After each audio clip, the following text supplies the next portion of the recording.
Hello students, आज हम study करेंगे डाइलेक्ट्रिक्स मटेरियल के बारे में। डाइलेक्ट्रिक टॉपिक है हमारा। जैसे कि हमें पता है कि मटेरियल जो होते हैं वो दो टाइप के उसमें कैटेगरी वाइज डिवाइड करते हैं उनको हम। एक आपका होता है कंडक्टर, एक आपका होता है इंसुलेटर, और एक आप वैसे तो या फिर कंडक्टर या फिर आप डाइलेक्ट्रिक बोल सकते हैं। तो डाइलेक्ट्रिक सिंपली जो होते हैं वो इंसुलेटिंग मटेरियल्स ही होते हैं, ठीक है। बस फ़र्क ये होता है कि जो आपके कि ये आपके जो हैं वो इलेक्ट्रिसिटी कंडक्ट नहीं करते हैं, ठीक है। मतलब किसी एक कंडीशन पे ही वो कंडक्शन होता है हमें। तो डाइलेक्ट्रिक्स जो होते हैं वो हमारे क्या होते हैं, these are insulating materials which transmit electric effects देते हैं विदाउट एक्चुअली कंडक्टिंग इलेक्ट्रिसिटी, ठीक है। तो ये आपके इंसुलेटिंग मटेरियल्स होते हैं जो कि आपके इलेक्ट्रिकल इफेक्ट्स देते हैं और ये इलेक्ट्रिसिटी कंडक्ट नहीं करते हैं। जो डाइलेक्ट्रिक्स होते हैं वो हमारे पास दो टाइप के होते हैं इसमें। एक आपका होता है पोलर डाइलेक्ट्रिक, दूसरा आपका होता है नॉन पोलर डाइलेक्ट्रिक। तो दो तरह के डाइलेक्ट्रिक्स में इसको हम कैटेगराइज किए गए हैं।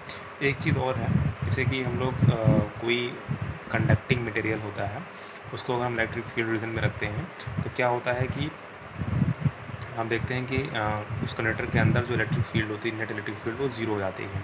क्यों? क्या होता क्या है कि उसके जस्ट अपोजिट उस पर जो है वो चार्ज डेवलप हो जाते हैं, इसकी वजह से नेट फील्ड जो है वो कैंसिल आउट हो जाती है वहाँ पे। But in case of dielectric अगर हम कोई इंसुलेटिंग मटेरियल लेते हैं तो वहाँ पे क्या होता है कि inside the dielectric material net electric field जो होती है वो ज़ीरो नहीं होती है, ठीक है। तो वहाँ पे कुछ ना कुछ इलेक्ट्रिक फील्ड उसके अंदर, मटेरियल के अंदर रह जाती है अंदर।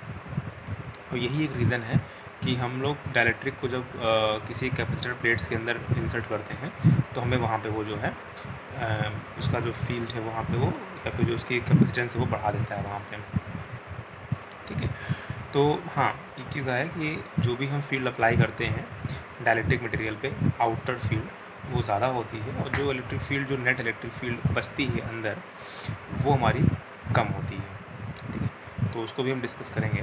तो फर्स्ट ऑफ ऑल ये कि डाइलेक्ट्रिक जो होते हैं वो दो टाइप के होते हैं। एक होता है पोलर डाइलेक्ट्रिक, एक होता है नॉन पोलर डाइलेक्ट्रिक, ठीक है। अब ये नाम क्यों पड़े हैं इसको हम डिस्कस करते हैं। तो पहला हमने उठाया है यहाँ पे नॉन पोलर का कॉन्सेप्ट, ठीक है। तो नॉन पोलर डाइलेक्ट्रिक क्या होता है? तो नॉन पोलर डाइलेक्ट्रिक में क्या है, in such molecules the centre of positive charge coincides with the centre of negative charge. तो इसकी जो डेफिनेशन है नॉन पोलर की वो यही है कि ये क्या होते हैं, ये कुछ इस तरह के मॉलिक्यूल्स होते हैं जिनका पॉजिटिव सेंटर और नेगेटिव सेंटर जो होता है वो कॉन्साइड कर जाते हैं, जिसकी वजह से वो पोलर फॉर्म नहीं बना पाते हैं, ये पोलर नहीं हो पाते हैं। तो इसमें कुछ एग्जाम्पल जैसे हाइड्रोजन हो गया, हाइड्रोजन मॉलिक्यूल है, नाइट्रोजन मॉलिक्यूल है, ऑक्सीजन मॉलिक्यूल है, CO2 है, बेंजीन है, ETC, तो बहुत सारे ऐसे कुछ डायटोमिक मॉलिक्यूल्स हैं, ठीक है। तो वो जो आपके हैं वो नॉन पोलर कैटेगरी में आते हैं यहाँ पे। तो हमने जैसे एग्जांपल लिया यहाँ पे हाइड्रोजन, हमने कोई मॉलिक्यूल उठाया तो यहाँ पे हमने ये दो आइटम्स लिए यहाँ पे। तो यहाँ पे हमको पता है कि ये आपका यहाँ पे न्यूक्लियस होता है, ठीक है। ये आपका पॉजिटिव चार्ज से होता है न्यूक्लियस, यहाँ भी न्यूक्लियस है, ठीक है। ये इसकी ये सब कुछ एक शेल है यहाँ पे। तो इसमें पता है कि इसके आउटर मोस्ट शेल में क्या होते हैं, इलेक्ट्रॉन्स जो होते हैं वो जो है रिवॉल्व करते रहते हैं, ठीक है। तो यहाँ पे हमारे पास मान लिया कि चूँकि यहाँ पे एक सिमेट्रिकल है, ये सिमेट्रिकल है आपका, तो यहाँ पे हम ये मान ले रहे हैं कि आपके जो न्यूक्लियस है दोनों पॉजिटिव हैं, तो इन दोनों का जो सेंटर होगा, जो इन दोनों का सेंटर होगा वो कहीं इन दोनों के बीच में लाई करेगा, ठीक है। इन दोनों का जो सेंटर होगा, centre of the positive charges, तो ये पॉजिटिव चार्ज ये भी है, पॉजिटिव चार्ज ये भी है, तो इन दोनों का जो सेंटर होगा वो कहीं यहाँ पे कहीं लाई करेगा, ठीक है, बिल्कुल सेंटर पे यहाँ पे लाई करेगा, ओके। अब बात करते हैं इलेक्ट्रॉन्स की, तो नेगेटिव चार्ज की मतलब, ठीक है। जैसे यहाँ नेगेटिव है तो नेगेटिव चार्ज क्या है, इलेक्ट्रॉन्स है यहाँ पे, तो यहाँ पे इलेक्ट्रॉन रिवॉल्व कर रहे हैं, यहाँ पे इलेक्ट्रॉन रिवॉल्व कर रहे हैं। तो अब पॉजिटिव चार्ज तो यहाँ पे फिक्स है, ठीक है। तो हमने यहाँ पे पॉजिटिव चार्ज फिक्स है, इस वजह से हमने बोल दिया कि इन दोनों का सेंटर कहीं यहाँ पे लाई कर रहा है। बट नेगेटिव जो चार्ज है, जो इलेक्ट्रॉन्स हैं वो तो कंटिन्यूसली मूव करते रहते हैं, तो उसमें तो कुछ फिक्स है नहीं कि यहाँ कोई इलेक्ट्रॉन यहीं पे है, ठीक है। तो यहाँ पे क्या होता है वैसे तो कि प्रोबेबिलिटी डेंसिटी होती है कि मतलब कहाँ पे इलेक्ट्रॉन्स फाइंड कर सकते हैं, तो वो जो हाइजेनबर्ग अनसर्टेनिटी प्रिंसिपल है वहाँ पे आगे चल के डिस्कस करेंगे। बट यहाँ पे हम फिलहाल ये मान ले रहे हैं कि किसी एक पल जो है, जो आपके इलेक्ट्रॉन्स हैं वो, उनका जो सेंटर है वो मतलब नेगेटिव चार्ज जो सेंटर है वो दोनों का वो यहीं पे लाई कर रहा है, ठीक है, बिकॉज ऑफ सिमेट्रिकल डिस्ट्रीब्यूशन। तो यहाँ पे भी नेगेटिव का भी यहीं पे कॉन्साइड करेगा और पॉजिटिव का यहाँ पे कॉन्साइड कर ही रहा है, ठीक है। तो इस वजह से क्या हो गया कि यहाँ नेगेटिव और पॉजिटिव दोनों ही सेंटर्स आपस में यहाँ पे कॉन्साइड कर गए, तो जिसकी वजह से क्या हो गया, यहाँ पे जो आपका जो मॉलिक्यूल है वो पोलर नहीं बन पाया, ये नॉन पोलर रह गया आपका, ठीक है। तो इसी तरह से आप नाइट्रोजन कर सकते हैं, ऑक्सीजन कर सकते हैं, CO2 कर सकते हैं, बेंजीन कर सकते हैं, etc। तो जो भी आप किसी भी मॉलिक्यूल्स का यहाँ पे किसी भी नॉन पोलर मॉलिक्यूल्स को यहाँ पे आप निकाल सकते हैं, कर सकते हैं इस तरह से। तो अगेन मैं समझा देता हूँ, जैसे यहाँ पे अगर इसको अगर अलग से करके देखा जाए, तो जैसे मान लिया ये पॉजिटिव चार्ज था पहले वाले हाइड्रोजन का, ये नेगेटिव चार्ज था, सॉरी ये भी पॉजिटिव वो न्यूक्लियस था, ठीक है, दूसरे वाले हाइड्रोजन आइटम का। इन दोनों का सेंटर कहीं यहाँ पे लाई करेगा, तो पॉजिटिव चार्ज सेंटर यहाँ लाई कर रहा है, फिर इलेक्ट्रॉन्स यहाँ पे मूव कर रहे हैं, यहाँ इसके अराउंड मूव कर रहे हैं। तो मान लिया कि किसी एक पल इलेक्ट्रॉन्स जो है यहाँ पे कहीं एक जगह पे आ गए और उनका जो सेंटर है नेगेटिव चार्जेस का जो सेंटर है वो कहीं यहाँ पे कहीं पे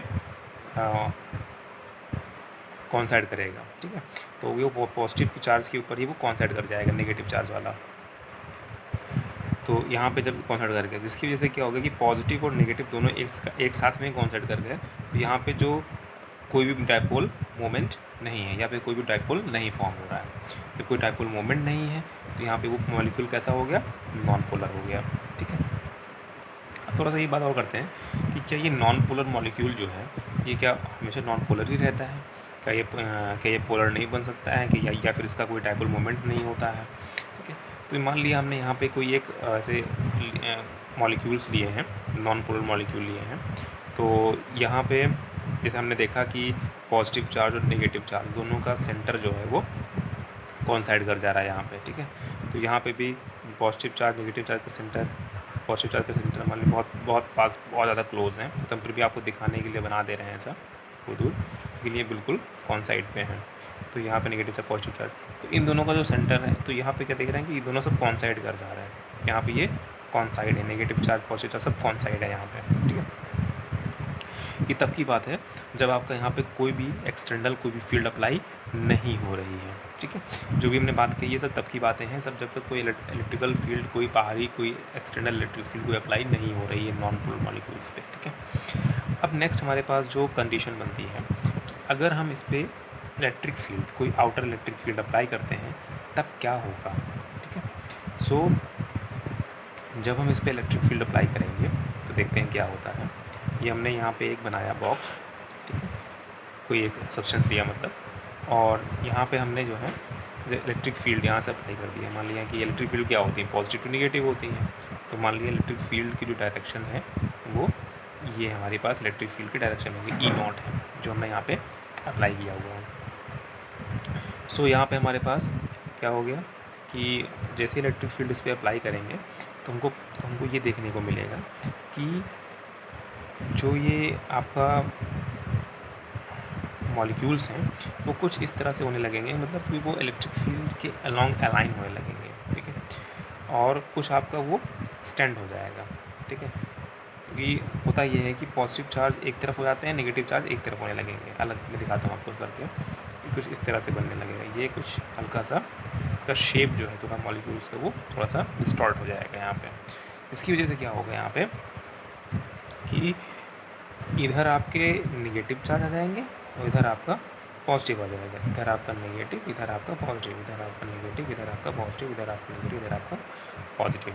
तो इस तरह से आपका जो है मॉलिक्यूल्स जो हैं वो डिस्टॉर्ट हो जाएंगे और पॉजिटिव और नेगेटिव सेंटर्स थोड़े से अलग हो जाएंगे। देखो यहाँ पे तो इलेक्ट्रिक फील्ड अप्लाई करने की वजह से कि जो अभी तक इनके सेंटर्स कॉन्साइड थे वो अब क्या हो गया, इनके सेंटर्स थोड़े से अलग अलग हो गए। देखो यहाँ पे, ठीक है। और इनका जो इनका साइज़ था वो थोड़ा सा डिस्टॉर्ट हो गया, यहाँ पे अलग अलग टाइप का बन गया यहाँ पे। ओके, सो हमने यहाँ पे यही देखा कि जब हमको स्ट्रॉन्ग इलेक्ट्रिक फील्ड अप्लाई करते हैं तो नॉन पोलर मॉलिक्यूल में भी आपका डाइपोल, अब यहाँ पे हम कैसे डाइपोल मोमेंट कैसे होगा, जैसे हमने पढ़ा है यहाँ पे कि क्या होता है डाइपोल, नेगेटिव और पॉजिटिव नेगेटिव से पॉजिटिव होता है डाइपोल मोमेंट, तो ये डाइपोल मोमेंट हो गया, इसका डाइपोल मोमेंट ये हो गया, इसका डाइपोल मोमेंट ये हो गया, इसका डाइपोल मोमेंट ये हो गया। तो यहाँ पे कुछ ना मतलब यहाँ पे जो नेट डाइपोल मोमेंट होगा वो नॉट इक्वल टू 0 होगा, मतलब यहाँ पे कुछ ना कुछ डाइपोल मोमेंट निकल के आएगा यहाँ पे, ठीक है। अच्छा, एक चीज़ और चीज़ ये है कि आउटर इलेक्ट्रिक फील्ड हमने इधर लगाई है, तो अंदर तो ऐसा क्यों हो गया कि इधर नेगेटिव इधर पॉजिटिव, इसलिए हो गया क्योंकि देखो इलेक्ट्रिक फील्ड की जो डायरेक्शन होती है वो पॉजिटिव टू नेगेटिव होती है। तो मतलब इधर कहीं बहुत सारे पॉजिटिव चार्जेस रहे होंगे, इधर कहीं नेगेटिव रहता है, ठीक है। तो पॉजिटिव से नेगेटिव इलेक्ट्रिक फील्ड डायरेक्शन, जब इधर सारे पॉजिटिव रहेंगे तो जो भी आपके मॉलिक्यूल्स थे यहाँ पे अंदर इसके, उस मॉलिक्यूल्स में जितने नेगेटिव चार्ज थे वो सब एक तरफ आ जाएंगे, क्योंकि पॉजिटिव चार्ज उनको अपनी तरफ अट्रैक्ट करेगा, और जितने आपके नेगेटिव चार्जेस थे वो सारे पॉजिटिव को अपनी तरफ अट्रैक्ट करें, इसलिए सारे पॉजिटिव इधर है। तो ये रीज़न है जो इनकी शेप को डिस्टॉर्ट करता है, ठीक है। अब एक और चीज़ क्वेश्चन होता है कि अगर हम इलेक्ट्रिक फील्ड की वैल्यू को, उसकी इंटेंसिटी को और बढ़ा दें तो क्या होगा। तो बढ़ाने से ये होगा कि जैसे कि इनका जो ओरिएंटेशन है वो बिल्कुल एग्जैक्टली अलाइन हो जाएगा, मतलब in the direction of applied electric field. जैसे हमने यहाँ पे इसी में शो कर दिया है कि आपके जो हैं मॉलिक्यूल्स हैं वो सारे अलाइन हो गए हैं, बट अगर हमारे पास इलेक्ट्रिक फील्ड की जो इंटेंसिटी अगर कम रहेगी तो वो इतनी ईजिली अलाइन नहीं होते हैं जितना हमने दिखा दिया है। बट हाँ, अगर हमारे पास इलेक्ट्रिक फील्ड की इंटेंसिटी ज़्यादा होगी, इलेक्ट्रिक फील्ड की इंटेंसिटी अगर ज़्यादा होगी तो ऑब्वियस सी बात है कि आपके जो मॉलिक्यूल्स होंगे वो in the direction of electric field अच्छी तरह से अलाइन हो जाएंगे। और दूसरी चीज़ ये होगा कि आपको वहाँ पे क्या होगा कि आपको बहुत अच्छा खासा डाइपोल मोमेंट देखने को मिलेगा। अच्छा खासा डाइपोल मोमेंट देखने को मिलेगा मतलब ये होगा कि हमको पता है कि P is equal to, formula क्या होता है Q इंटू ट्वाइस ऑफ ये 2L होता है, ठीक है। तो अच्छा खासा मतलब ये हो गया कि देखो चार्ज तो वही रहेगा, बट इलेक्ट्रिक फील्ड बढ़ाने से इस पर क्या फ़र्क पड़ेगा। इलेक्ट्रिक फील्ड बढ़ाने से क्या होगा, डिस्टेंस बढ़ जाएगी, मतलब कि जो अभी डिस्टेंस इतनी कम है और हायर इलेक्ट्रिक फील्ड कर देंगे तो क्या डिस्टेंस थोड़ी सी और बढ़ जाएगी, तो डिस्टेंस बढ़ जाएगी तो डाइपोल मोमेंट बढ़ जाएगा, तो नेट डाइपोल मोमेंट अंदर से यहाँ पे बढ़ जाएगा। एक चीज़ और, यहाँ पे डाइपोल मोमेंट तो बन रहा है बट एक इसके अंदर एक फील्ड बन रही है, यहाँ पे अंदर भी एक फील्ड बन रही है, इलेक्ट्रिक फील्ड क्रिएट हो रही है। इलेक्ट्रिक कैसे, पॉजिटिव टू नेगेटिव, तो मतलब यहाँ पे इलेक्ट्रिक फील्ड क्रिएट हो रही है अंदर, हर एक उसमें एक इलेक्ट्रिक फील्ड क्रिएट कर रहा है अपनी वो, ठीक है। तो यहाँ पे मैं इलेक्ट्रिक फील्ड जो क्रिएट हो रही है बिकॉज ऑफ पोलराइजेशन हो रहा है, यहाँ पे पोलराइज हो गया मॉलिक्यूल, क्या हो गया यहाँ पे पोलराइज हो गया, ठीक है। पोलराइज का मतलब क्या हो गया, वहाँ पे चार्जेस आपके जो है वो सेपरेट हो गए वहाँ पे, ठीक है, इलेक्ट्रिक फील्ड। तो यहाँ पे जो इलेक्ट्रिक फील्ड अंदर आएगी वो बिकॉज ऑफ पोलराइजेशन आ जाएगी, तो उसको हम क्या बोलते हैं, EP बोलते हैं, electric field because of polarisation, ठीक है। तो ऑब्वियस सी बात है यहाँ पे कि E0 जो होगा वो ऑलवेज़ बड़ा होगा और EP जो होगा वो छोटा होगा, ठीक है। तो ये तो हमारे पास रीज़न हो गया यहाँ से, ठीक है। सो हम लोगों ने क्या देखा कि अगर हम लोग कोई नॉन पोलर मॉलिक्यूल लेते हैं तो उसमें हम इलेक्ट्रिक फील्ड अप्लाई करके उसको हम पोलराइज करके उसका हम नेट डाइपोल मोमेंट हम कुछ बना सकते हैं या कुछ उसका बन सकता है, और वो आपका जो सिस्टम है, जो सब्सटेंस है वो आपको पोलराइज हो जाएगा, ठीक है। सेकेंड थिंग, अगर हम हाई इलेक्ट्रिक फील्ड अप्लाई करते हैं, ज़्यादा इलेक्ट्रिक फील्ड अप्लाई करते हैं तो दो काम करेगी वो फील्ड। पहला काम ये करेगी कि जो मॉलिक्यूल्स हैं उनको बहुत अच्छी तरह से उनको अलाइन करेगी in the direction of the applied electric field, और दूसरा काम क्या करेगी वो कि वो दो चार्जेस के बीच का सेपरेशन को वो बढ़ा देगी। तो जब सेपरेशन को बढ़ा देगी तो उससे क्या फ़र्क पड़ेगा, उससे फ़र्क पड़ेगा आपका कि नेट डाइपोल मोमेंट जो होगा वो इंक्रीज़ कर जाएगा, ठीक है। अब बात करते हैं हम पोलर डाइलेक्ट्रिक की, ठीक है। सो पोलर डाइलेक्ट्रिक क्या होता है, यहाँ पे in such molecules the centre of positive and negative charges do not coincide. अब यहाँ पे वर्ड यूज़ हुआ है डू नॉट, ठीक है। तो यहाँ पे हमारे पास जो सेंटर है वो कॉन्साइड नहीं करते हैं बिकॉज ऑफ एसिमेट्रिक शेप, ठीक है। तो वहाँ पे क्या था, हम देखे थे एक सिमेट्रिकल शेप था, जैसे हाइड्रोजन एटम्स हो गए, ऑक्सीजन एटम्स हो गए, तो वहाँ पे जो शेप था एटम्स का वो सिमेट्रिकल था। सिमेट्रिकल की वजह से क्या हो गया कि नेगेटिव पॉजिटिव चार्जेस वहाँ कॉन्साइड कर रहे थे, ठीक है। वहाँ पे किसी भी चार्ज का किसी के ऊपर कोई ज़्यादा और कम फोर्स नहीं लग रहा था, जिसकी वजह से दोनों मतलब कि आपस में जो उनके फोर्सेस थे, जो उनका नेचर था वो आपका सिमेट्रिकल था सब कुछ वहाँ पे। तो इसलिए सेंटर वहाँ कॉन्साइड कर रहा था, बट यहाँ पे क्या है, सेंटर अब कॉन्साइड नहीं करेगा because of asymmetric shape of the molecule. देखते हैं कैसे, एग्जांपल देने लेंगे, वाटर है, अल्कोहल है, ठीक है, और NH3 है, अमोनिया है, और HCl है, ATC, ये सब सारे आपके क्या हैं, पोलर डाइलेक्ट्रिक के एग्जाम्पल हैं। तो हमने एग्जाम्पल लिया यहाँ पे HCl का एग्जाम्पल लिया है, ठीक है। तो ये आपका क्लोरीन है, मैं लिख देता हूँ यहाँ पे, ये क्लोरीन है, ये आपका हाइड्रोजन एटम है, ठीक है। सो अगेन वही चीज़ देखते हैं, देखो यहाँ पे क्लोरीन का भी यहाँ पे न्यूक्लियस है, ये हाइड्रोजन का यहाँ पे न्यूक्लियस है, न्यूक्लियस आपका पॉजिटिव चार्ज होता है, ठीक है। तो दोनों पॉजिटिव, तो क्या देखेंगे हम लोग कि दोनों इन दोनों पॉजिटिव चार्जेस का जो सेंटर होगा वो कहीं यहाँ पे, देखो यहाँ पे अब क्या होगा, यहाँ पे दोनों आपके एसिमेट्रिक शेप हैं। तो एसिमेट्रिक शेप होने के रीज़न से क्या होगा, जिस तरफ जिसका मास ज़्यादा होता है उस तरफ वो चीज़ उसका सेंटर शिफ्ट हो जाता है, हमने सेंटर ऑफ मास में पड़ा हुआ है, ठीक है। तो यहाँ पे हमारे पास इसका जो पॉजिटिव चार्ज का सेंटर है वो कहीं यहाँ पे आ जाएगा, मान लिया, ठीक है, इस तरफ आ जाएगा। और ऐसे ही हम लोग अब क्या होगा कि इलेक्ट्रोनेगेटिविटी के हिसाब से, ठीक है, अब यहाँ पे भी इलेक्ट्रॉन रिवॉल्व कर रहा है और इसमें इलेक्ट्रॉन रिवॉल्व कर रहा है। अब चूँकि क्लोरीन जो है वो ज़्यादा इलेक्ट्रोनेगेटिव है और हाइड्रोजन हमारा कम इलेक्ट्रोनेगेटिव होता है, तो ज़्यादा इलेक्ट्रोनेगेटिव होने की वजह से कि इलेक्ट्रोनेगेटिव मतलब क्या होता है, इलेक्ट्रॉन को अट्रैक्ट करने का पावर जो होती है। तो यहाँ पे हमारे पास क्या होगा कि जो इलेक्ट्रॉन्स को, ये सारे इलेक्ट्रॉन को अट्रैक्ट करके इधर ले आएगा और अपने भी सारे इलेक्ट्रॉन को, ठीक है। तो क्या होगा कि इलेक्ट्रॉन को जब सारे, तो यहाँ पे एक जो इलेक्ट्रॉन्स का जो यहाँ पे जो इकट्ठा होंगे यहाँ पे, ठीक है, तो उसकी वजह से क्या होगा कि वहाँ सिमेट्रिकल नहीं रहेगा। तो क्या होगा कि उनका जो सेंटर होगा वो कहीं कुछ हटके होगा, मान लिया इधर कहीं, ये हमारा नेगेटिव चार्ज सेंटर हो गया, ठीक है। तो जिसकी वजह से क्या होगा, यहाँ पे जो आपका पॉजिटिव और नेगेटिव चार्ज का जो सेंटर है वो कॉन्साइड नहीं कर रहे हैं, ठीक है, बिकॉज ऑफ एसिमेट्रिक शेप की वजह से, ठीक है। और दूसरा, एक तो एसिमेट्रिक शेप हो गया, और दूसरा रीज़न हमारे पास कि ये ज़्यादा इलेक्ट्रोनेगेटिव है, ये हमारा कम इलेक्ट्रोनेगेटिव है, ठीक है। तो दो रीज़न हो गए यहाँ पे। तो अगर हम इसको थोड़ा सा और अलग बना के देखें तो यहाँ पे हम लोग देखते हैं कि ये पॉजिटिव चार्ज का हो गया मान लिया, और ये आपका यहाँ पे नेगेटिव चार्ज का हो गया, ठीक है। तो दो चार्ज सेपरेट हो गए यहाँ पे, ये सेंटर्स हैं, पॉजिटिव चार्ज सेंटर यहाँ पे मान लिया और नेगेटिव चार्ज सेंटर यहाँ पे मान लिया, ठीक है। तो इस वजह से क्या हो जाएगा कि यहाँ पे एक हमारे डायपोल बन गया। तो जब डायपोल बन गया हमारे पास, तो ये क्या हो गया हमारे पास, ये नेगेटिव, ये पॉजिटिव, तो नेगेटिव से पॉजिटिव की तरफ हमारे पास डायपोल की डायरेक्शन होती है, पता है हमको। तो ये हमारे पास डायपोल बन गया यहाँ पे। तो इस तरह से हम लोग अल्कोहल, NH3 जो भी यहाँ पे हैं, इन सब के मॉलिक्यूल्स का हम यहाँ पे निकाल सकते हैं, बना सकते हैं। बट ऐसा कुछ एग्ज़ाम में बनाने के लिए आता नहीं है, जस्ट फॉर आपके नॉलेज पर्पज से है ये। सो अब यहाँ पे हम एक सब्सटेंस लिए हैं जो कि हमारे पास कोई पोलर सब्सटेंस कोई यहाँ पे है। तो यहाँ पे जो उनके मॉलिक्यूल्स हैं अंदर यहाँ पे, ठीक है, ये मॉलिक्यूल्स हैं। तो यहाँ पे देखो मॉलिक्यूल्स का जो शेप है वो कुछ पहले से ही ओवल है, बट हम जो पहले बनाए थे वहाँ पे ओवल शेप नहीं था, ठीक है। तो यहाँ पे हमारे पास ऑलरेडी कुछ ओवल शेप है। तो यहाँ पे क्या है हमारे पास कि इधर हमने मान लिया ये पॉजिटिव सेंटर है, ये नेगेटिव है, ठीक है, और ये नेगेटिव है, ये पॉजिटिव है, ये पॉजिटिव है, ये नेगेटिव है, ये नेगेटिव है, ये पॉजिटिव। तो कुछ इस तरह से हमने इनके सेंटर्स, तो ये बिफोर इलेक्ट्रिक, क्योंकि यहाँ पे हमने कोई इलेक्ट्रिक फील्ड अप्लाई नहीं की, तो पहले से ही ये पोलर बन रहे हैं, मतलब डायपोल बन रहे हैं यहाँ पे। तो ऐसे सब्सटेंस जो भी लेंगे वो पहले से भी वो ऑलरेडी पोलर रहेगा। तो अब क्वेश्चन ये राइज होता है कि क्या हम इसमें अगर इलेक्ट्रिक फील्ड अप्लाई करते हैं तो क्या देखने को मिलेगा, देख लेते हैं। अगर हम इसमें इलेक्ट्रिक फील्ड अप्लाई करते हैं तो हम यहाँ पे दो तरह के डायग्राम बना के दिखाएंगे आपको, इस तरह से। तो इस तरह से,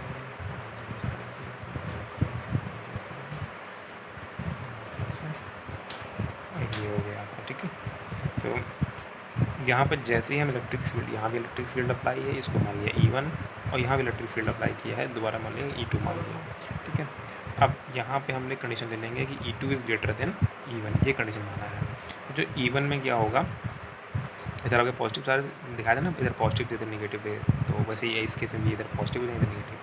तो इधर आपके negative positive, negative positive, negative positive, negative positive. तो जो डायपोल मोमेंट है वो सब इधर बनेगा P, ठीक है, इसका इधर बनेगा, इसका इधर बनेगा, इसका इधर बनेगा, ठीक है। तो सारा डायपोल मोमेंट का मतलब वो परफेक्टली अलाइन नहीं है, ठीक है। अलाइन करने की कोशिश, सारे के सारे अलाइन करने की कोशिश कर रहे हैं, बट यहाँ पे क्या था, बिल्कुल आपका यहाँ पे जो अगर बात करिए यहाँ पे नेट डायपोल, तो यहाँ पर नेट डायपोल मोमेंट जो है वो ज़ीरो है।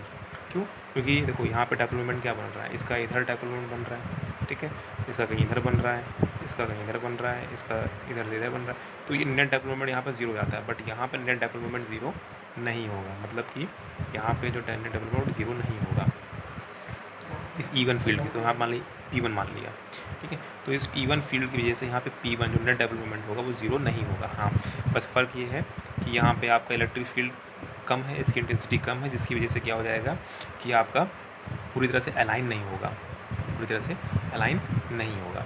बट हाँ, जैसे इलेक्ट्रिक फील्ड को यहाँ बढ़ा देंगे तो क्या होगा कि जितने मॉलिक्यूल्स होंगे वो सब अलाइन हो जाएंगे, जितने मॉलिक्यूल्स होंगे वो सब यहाँ पे अलाइन हो जाएंगे, ठीक है। और अलाइन होने की वजह से क्या होगा कि यहाँ पे भी नेट डेवलपमेंट ज़ीरो तो खैर नहीं होगा, बट यहाँ पे क्या होगा कि आपके जो जितने मॉलिक्यूल्स हैं वो अलाइन हो जाएंगे, ठीक है।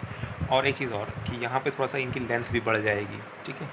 जब इलेक्ट्रिक फील्ड हाई होगी तो यहाँ पे लेंथ बढ़ जाएगी, तो लेंथ बढ़ जाएगी तो अगेन यहाँ पे क्या हो जाएगा हमारे पास Q इंटू ट्वाइस ऑफ 12। तो लेंथ बढ़ जाएगी तो नेट डेवलपमेंट भी थोड़ा सा यहाँ पे इंक्रीज दिखेगा आपको। तो इलेक्ट्रिक फील्ड बढ़ाने से हमारा पास जो नेट डेवलपमेंट होता है वो इंक्रीज हो जाता है, मतलब बढ़ जाता है यहाँ पे, ठीक है। तो ये रीज़न हो गया। तो अब यहाँ बात होती है कि देखो जो नॉन पोलर डाइलेक्ट्रिक्स थे उसमें क्या था कि इलेक्ट्रिक फील्ड अप्लाई करने पे वो पोलर बन जाते हैं, बट पोलर वाले में जब इलेक्ट्रिक फील्ड अप्लाई तो ऑलरेडी पोलर हैं, मगर उसमें इलेक्ट्रिक फील्ड अप्लाई करने पे क्या फ़र्क पड़ता है, उसमें इलेक्ट्रिक फील्ड अप्लाई में ये फ़र्क पड़ेगा कि वो सिर्फ अलाइन हो जाते हैं, ठीक है। और थोड़ा हाई अप्लाई कर देंगे तो क्या फ़र्क पड़ जाएगा कि थोड़ा सा उनका डाइपोल मोमेंट बढ़ जाएगा।